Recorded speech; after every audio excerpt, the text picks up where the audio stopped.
It's an honor and a pleasure for me to introduce to you our next speaker, Judge Marlon Reis. I'm very happy that Judge Reis is with us today. This is actually thanks to an old friend of mine who we met, I think it was 4 years ago, we were just reminiscing, Mr. Jan Motas in the America House when ICD was doing an event there.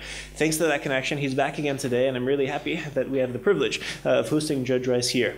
Judge Reis is director of the Brazilian Movement Against Electoral Corruption, and he's going to tell us a few words about this organization shortly. But just as a few words of background about the judge. He was born in 1969 in Pedro Alfonso, Brazil. He's the co-founder and director of the executive committee of the MCCE, which in English is Brazilian Movement Against Electoral Corruption.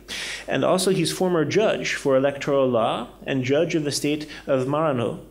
He's president of the Association of Judges and Jurists for Electoral Law. And just briefly regarding the organization, the Brazilian Movement Against Electoral Corruption, since 2002, is the largest Brazilian overarching institution in the fight against electoral corruption. It counts 51 member organizations that define themselves as an example of Brazilian citizenship. Thus, the MCCE is free of all political ideology. And just to give you a few examples of the success that they've had, between 2008 and 2009, 2 million signatures have been collected in support for the initiative Ficha Limpa, or Clean Record. After a historic victory in Congress, the petition was added to the Brazilian Constitution. Previously convicted politicians are now able to run as candidates in the elections. Ficha Limpa Municipal is another initiative. The concept is not currently regionalized and aims to include non-affected offices as well. Sao Paulo already reviews 20,000 civil services. And for the other examples, I think it's best if we hear it from the source himself, but we're really interested to learn about the work that you're doing. One of the partners of ICD here in Germany is Transparency International, which is doing a similar kind of work really around the world. And I think it'd be fascinating for us to learn about the work you're doing in Brazil. I think what's interesting about this NGO, they've really succeeded on the one hand at the highest level of passing legislation, on the other hand really at a grassroots level of working with local communities and really individuals. And I think that's a very rare balance. Very often you have an NGO doing one or the other. So I think it's really crucial, especially today as we see the way globalization is going. Very often there's a gap between sort of the political elites, etc., and the people. And I think there, also from our side, I think from a cultural diplomacy point of view, that's really crucial that you're working on both sides. So we really look forward to the chance of learning from you about maybe also a few words yourself, also how you got interested in this. You have a group of also young leaders here and entrepreneurs. I'm sure would be very inspired to hear your own story, how you came to actually the position you're now in, running this organization. And in the end, there also may be collaboration possibilities between ICD and the organization. So maybe if there's things that you think we could do to help as engaged citizens, feel free to mention those as well. And after that, we have plenty of time for an interactive discussion. So I'd ask you all, please take notes, ask questions, let's be proactive. It's a rare chance that we have such a prominent guest here. And I think one of the first speakers we've had from Brazil, I think there may have been a few over the years, but I think in that sense also you're fulfilling a niche coming from Brazil as well. But without further ado, I would like to ask all of your assistants to joining a very, very warm welcome for Judge Marlon Reis. Thank you. First, I would like to thank Mark Donfried and the ICD for this opportunity to be here to share some impressions and share some experiences from Brazil. I would like to thank Jan Motas for making this possible, the international representative of our movement. And thank you, everyone. Well, I will present a few words on what we are doing in Brazil to fight electoral corruption. And since 2002, we decided to create one movement, a real social network, not really one NGO or one institute or entity, but one network, one great umbrella. Under this umbrella, we have present 51 between the most important social organizations of Brazil, like National Bar Association, the Conference of the Bishops of the Catholic Church, engineers, journalists, and a lot of different people of different backgrounds that are working together to face this particular problem in our country related to the quality of our elections. We are organized at state, local, state, and national level. We have 350 popular committees spread across the country, and the first time we decided to present one project of law of popular initiative, we decided to face directly the problem of vote buying. In 1999, we have obtained the approval of the first law of a popular initiative in Brazil. And with the experience of working together to conquest this law, we finally decided to create the movement in 2002. This law against vote buying is very interesting because we simply had not one rule defining vote buying as something illegal. And in the first 9 years of application of this law, we have the concrete application of this law against 700 politicians that had their mandates cancelled by judicial decisions, using this law of popular initiative. Since the local level, with a lot of hundreds of councilmen and mayors, and 5 state governors, and some senators and federal deputies lost their mandates due to this law. About 700, as I said, politicians affected directly for the effects of the law. Well, immediately we decided to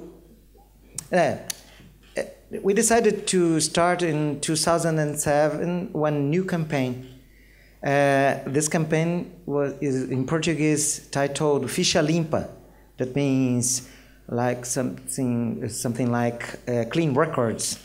The idea is to avoid the candidacy of people considered guilty by tribunals, by courts, due to acts like corruption and similar issues.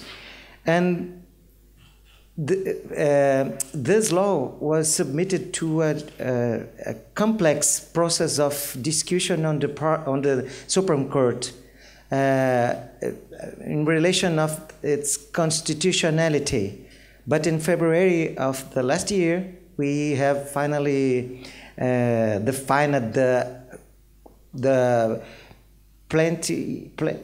total application of this law.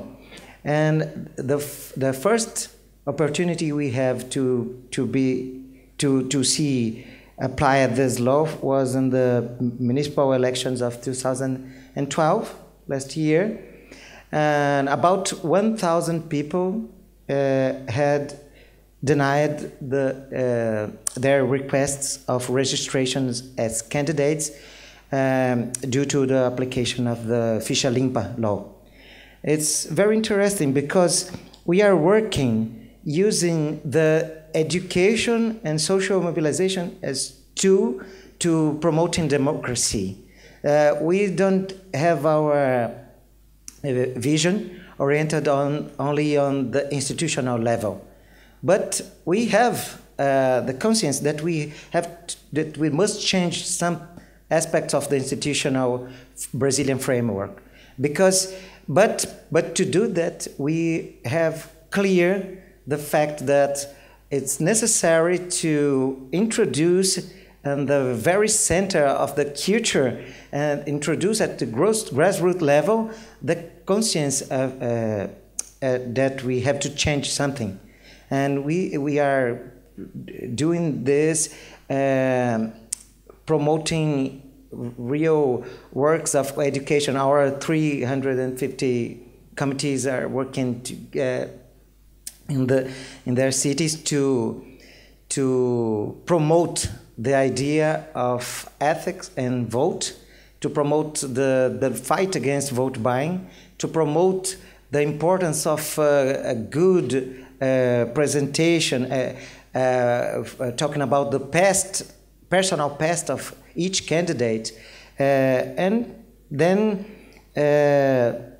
this is the most important things we are trying to do. We have then 2 approved laws by popular initiative, including the first law of popular initiative of our democratic history, that law about vote buying I mentioned, and the second, Ficha Limpa law. And now we are just beginning to face a new challenge, the electoral reform. We have a lot of problems due to our electoral system, which is so. I think I could use the expression monopolistic, because only a small number of companies, big companies, are paying the costs of the campaigns. And then we have no democracy in this part, and then the parliament is almost in every situations composed by people which campaigns was financed for the same companies. Then we would like to share this responsibility with more companies, with more people, with more institutions to promote one real democracy on changing the outcomes of the financing aspects. And this third moment will be launched next Monday in Brazil, in Brasilia. I'll be there to launch one campaign on about the changing of the electoral system, with a special emphasis on this issue, the question related to the campaign finance, the financing of the campaigns. And as finishing this words, I would like to share with you one good news for us of MCCE. I am coming with my wife Ana Lucrecia and Yamotas from Tunisia, where we was taking part in the World Social Forum. They received almost 70,000 people from 100 different countries there to talk about the mobilization at global level. Global, not only global, but local level too. And we invited some organizations, and we have received organizations from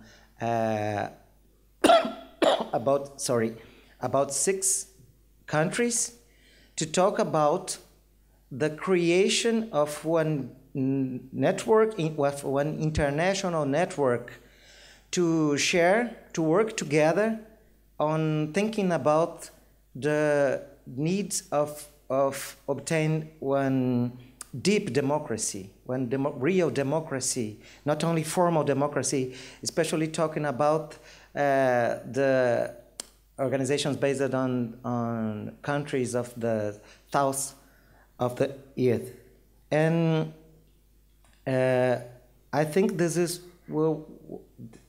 will be a great challenge. We have to do a lot of things to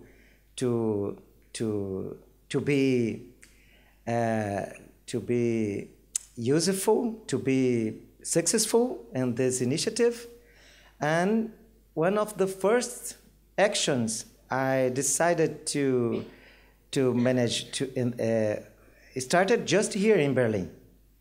For example, this morning we was with Transparency International presenting this idea of this creation of, we are calling this a Global Coalition on Clean Elections.